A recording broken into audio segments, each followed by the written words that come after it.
In this presentation, the fifth presentation on making sense of manic episodes, I am looking in particular at psychosis and psychotic episodes as they can occur within manic episodes.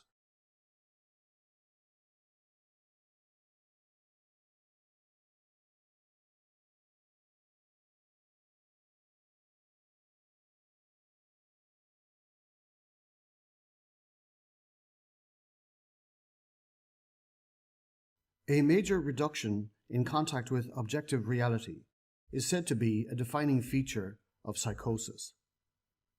For example, the website of the American Psychiatric Association states that psychosis is defined as grossly impaired reality testing. The website of the American National Institute of Mental Health contains information on psychosis, within which it is stated that the word psychosis is used to describe conditions that affect the mind, where there has been some loss of contact with reality. The website of the Royal College of Psychiatrists also contains information for the public on psychosis.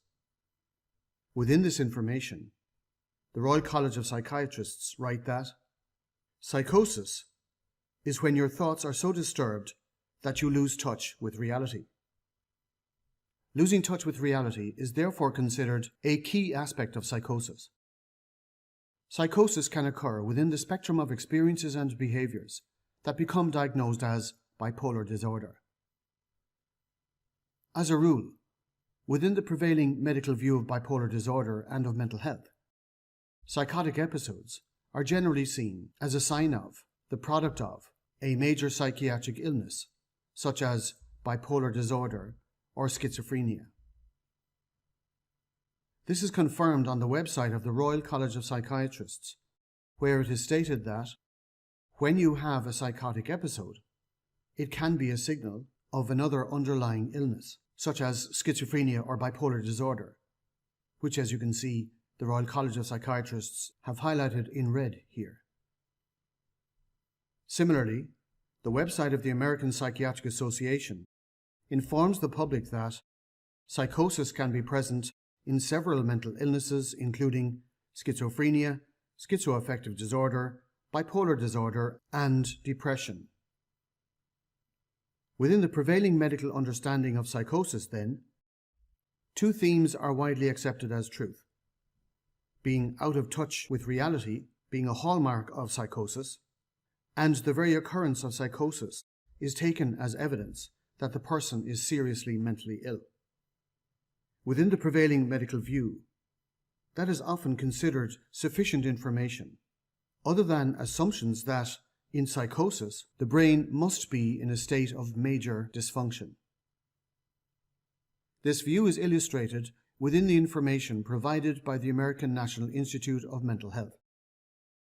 When illicit drug use and other substances, such as alcohol and some prescription medications, are ruled out, within the prevailing medical view, psychotic episodes are generally taken as evidence of major mental illness, such as schizophrenia or bipolar disorder, as illustrated here. Elsewhere, on the website of the National Institute of Mental Health, it is unequivocally asserted that mental illnesses are disorders of the brain. Since psychosis is generally considered to be a symptom of a mental illness, such as schizophrenia or bipolar disorder, and mental illnesses are widely promoted as being disorders of the brain, it follows that, according to the prevailing medical view, psychosis occurs secondary to a malfunctioning brain. Within the framework of the prevailing medical view, there is no need to think beyond notions of brain dysfunction in relation to psychosis. No need to consider any other possible causes or processes going on, despite the reality that no such brain dysfunctions have ever been reliably identified scientifically. It is assumed that such brain abnormalities, such brain dysfunctions, are there, and no other possible causes or understandings are deemed necessary or even worthy of consideration. This diagram from my 2011 book, Selfhood, A Key to the Recovery of Emotional Well-Being, Mental Health, and the Prevention of Mental Health Problems, is relevant here. The medical approach to psychosis takes a superficial or surface view in relation to psychosis. Within this view, psychosis is caused by serious mental illness. Mental illnesses are disorders of the brain caused by, as yet, unidentified brain dysfunction. Therefore, according to the prevailing medical view, it follows that psychosis is the result of some as yet unidentified brain malfunction, and there's no need to think beyond this assumed chain of events. This approach is, quite simply, wrong. To understand psychosis, we need to take what is under the surface into consideration. This does not suit the prevailing medical model, as it runs contrary to the medical ideology. But it is beneath the surface that the answers lie, that the dots join, as a participant in this course discovered in recent weeks. To protect her anonymity, I will refer to her as Evelyn, which is not her real name. One of the things I love about creating this course organically is the interaction with the people who participate in this course. You may recall that, in earlier presentations in this section of this course, on making sense of manic episodes, I referred to Diane's comment, in which she described her summoning up of what she described as the powerful drive of mania, which served an important purpose for her, a pattern she continued into her adult life and into a diagnosis of bipolar disorder. Last week, Evelyn, not her real name, also a course participant, contacted me. She was struck by Diane's experiences, and as she thought about how Diane chose these experiences and behaviors, she came to a deeper understanding of her own experiences and behaviors that resulted in a diagnosis of bipolar disorder. In particular, one episode of psychosis. Evelyn kindly gave me permission to discuss her experiences in this presentation. As Evelyn reflected on that psychotic episode in recent weeks, and the lead-in to psychosis that occurred over a 2 to 3 day period, for the first time, she became aware that, as she put it in an email to me, I escaped into psychosis. Evelyn recounted her experiences to me. This psychosis occurred during a highly complex and emotionally charged situation involving the death of a close family member. The death was sudden, unexpected, generating a great deal of stress and distress. Within the family, the situation was particularly stressful for Evelyn, as she became tasked with responsibility to alleviate tensions and strains that were palpably present within the family, extended family, and friends. In the hours and days after the death, Evelyn became progressively overwhelmed. I have highlighted the word overwhelm here because overwhelm is so commonly a key trigger of manic episodes, depressive episodes, and psychosis. Evelyn recalled feeling increasingly in an impossible situation. Her actions were not managing to resolve the situation, and she became increasingly frantic as the hours and days passed leading up to the burial. In addition to finding herself at the center of major tensions within the family, tensions which her increasingly frantic efforts were inevitably insufficient to resolve, becoming completely preoccupied with the difficulties left in the wake of the person's sudden death, Evelyn did not come into any awareness of her own loss, her own grief. One of Evelyn's tendencies during much of her life was to minimize any reference to her own distress, to her own needs, indeed to herself. Following this death, when Evelyn wasn't becoming increasingly stressed by the pressures involved in attempted peacemaking within the various sections of the family, she busied herself by minding other members of her family, who were overtly distressed and grieving. She repeatedly told herself that she was fine, as she tended to the others. It may well have been the case that, coming into full contact with and awareness of her own grief following this death would have been particularly overwhelming for Evelyn. I have often encountered this pattern, in which some people finding themselves in the throes of what for them is a profoundly difficult situation, for which no anxiety-alleviating solution seems possible.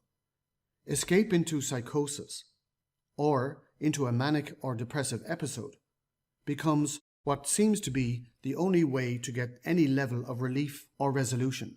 Relief that results from escaping from the reality that has now become intolerable. Evelyn recalls gradually slipping into psychosis. This is a scenario that I have heard from many people who have been given a diagnosis of bipolar disorder.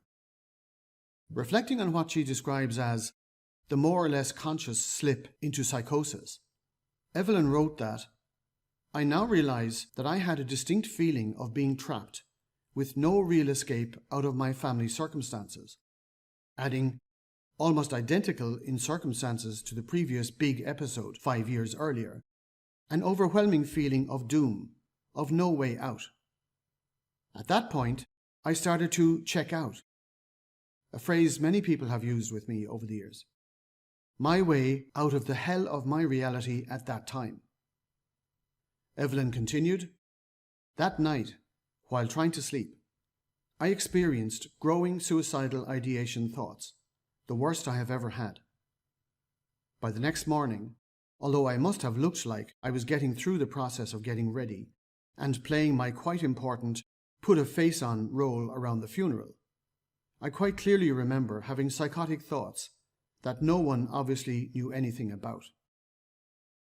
Returning to the first slide of Evelyn's reflections that I mentioned a few moments ago, Evelyn was aware, to some degree at least, of the slip towards and into psychosis. Evelyn describes feeling trapped, with no real escape, an overwhelming feeling of doom, of no way out. Evelyn's emphasis on no way out illustrates how intense this feeling was for her. I have again highlighted the term overwhelm here because this feeling of overwhelm is such a common springboard into psychosis, mania, and depression. At that point, a point of overwhelming anxiety and distress, Evelyn started to, as she put it, check out. For Evelyn, at that point, checking out was what she perceived as her greatest need. As she saw it, an overwhelming need to remove herself from her current dreadful reality as she was experiencing it, from the overwhelm, as best she felt she could. Removing herself from what she was experiencing as an intolerable reality into an alternate reality, psychosis, became Evelyn's way out of what she experienced as the hell of her reality at that time. This slip into psychosis was not the result of some sudden, random, unidentified brain dysfunction. It was a decision Evelyn made, a choice made because it seemed the best option in a dreadful situation, the best and perhaps the only option available to Evelyn at that time as she saw it. As such, Evelyn's slipping into psychosis can accurately be described as a defense mechanism, a coping strategy, a purposeful act of self-defense. As I will discuss later in this course, recognizing the role of choice in the slip into depression, mania, and psychosis has important implications in relation to recovery and dealing with depressive and manic episodes and with psychosis.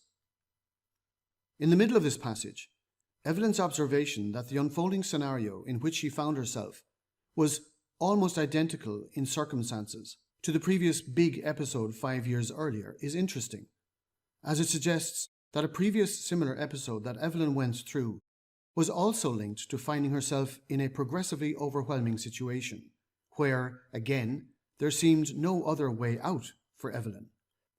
It is worth noting that Evelyn has made a complete recovery from a diagnosis of bipolar disorder, having had several psychotic episodes and several hospital admissions. She is now off all bipolar medication for 2 years and is living a full life. Returning briefly to the second part of Evelyn's reflections on that episode of psychosis, Evelyn describes experiencing increasingly suicidal thoughts as the night progressed, the worst that she had ever had. Within the prevailing medical view, The presence of increasingly suicidal thoughts would likely be interpreted as further evidence of serious mental illness, as an indicator of a brain in a major state of dysfunction.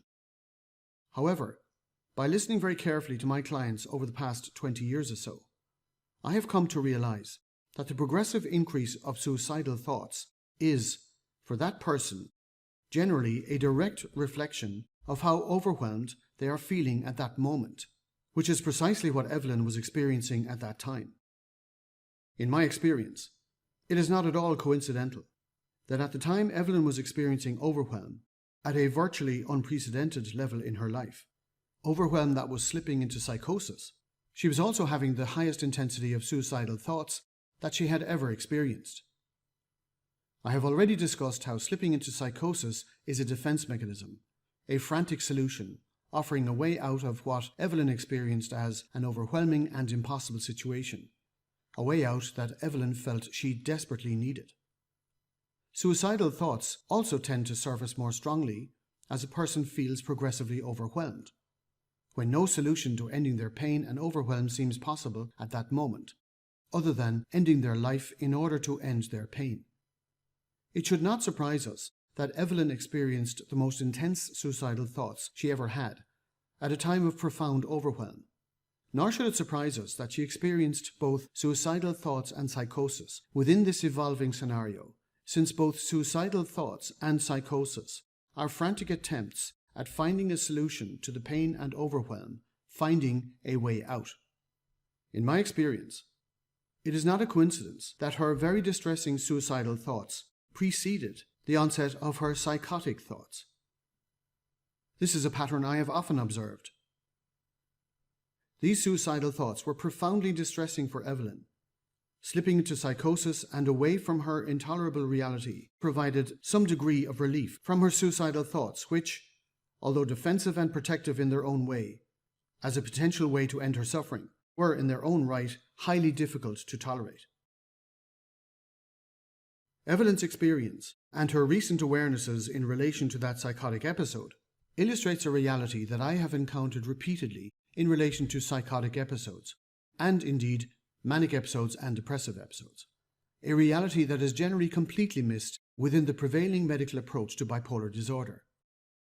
Psychotic episodes are purposeful. They serve a purpose. Evelyn found herself in what she experienced as an ever-increasingly overwhelming and impossible situation.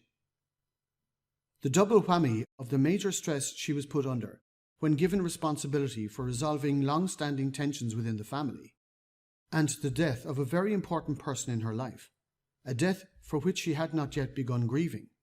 I have repeatedly observed that depressive episodes, manic episodes, and psychosis can be triggered by the death of someone important in one's life, particularly if the death is not grieved for, or is, for that person, particularly overwhelming and distressing. Escaping or withdrawing into depression, mania, or psychosis can become, as Evelyn discovered, a chosen escape from reality, or, as is also sometimes the case, a mode of expressing and dealing with the grief, pain, and sorrow, without fully confronting and working through the raw grief and sorrow brought about by what the person has experienced as a catastrophic and unbearable loss. In this passage from the website of the Royal College of Psychiatrists, a passage I referred to earlier in this presentation, it is actually stated that a psychotic episode may follow a stressful event like losing a close friend or relative. Having stated this, no attempt is made by the Royal College of Psychiatrists to join the dots, to arrive at an understanding of how and why it is that such major loss and grief could precipitate psychosis, or indeed depressive or manic episodes. In my opinion, the reason for the reluctance of the medical establishment to even attempt to join dots such as these is because doing so would likely raise serious questions about the ideology that underpins the medical approach, the misguided ideology that insists that the experiences and behaviors that come to be diagnosed as bipolar disorder and other psychiatric diagnoses should only be viewed as fundamentally biological, as the result of brain dysfunction caused by abnormal brain biology. Abnormal brain biology that has never been demonstrated to exist.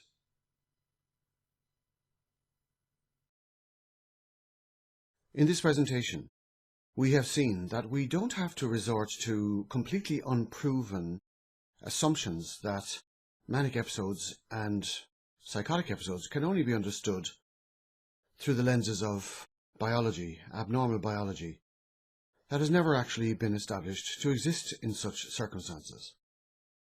As we have seen in this presentation, the onset of a psychotic episode can indeed be a choice or a series of choices that make complete sense within the context in which the person finds themselves, a context of great overwhelm and terror.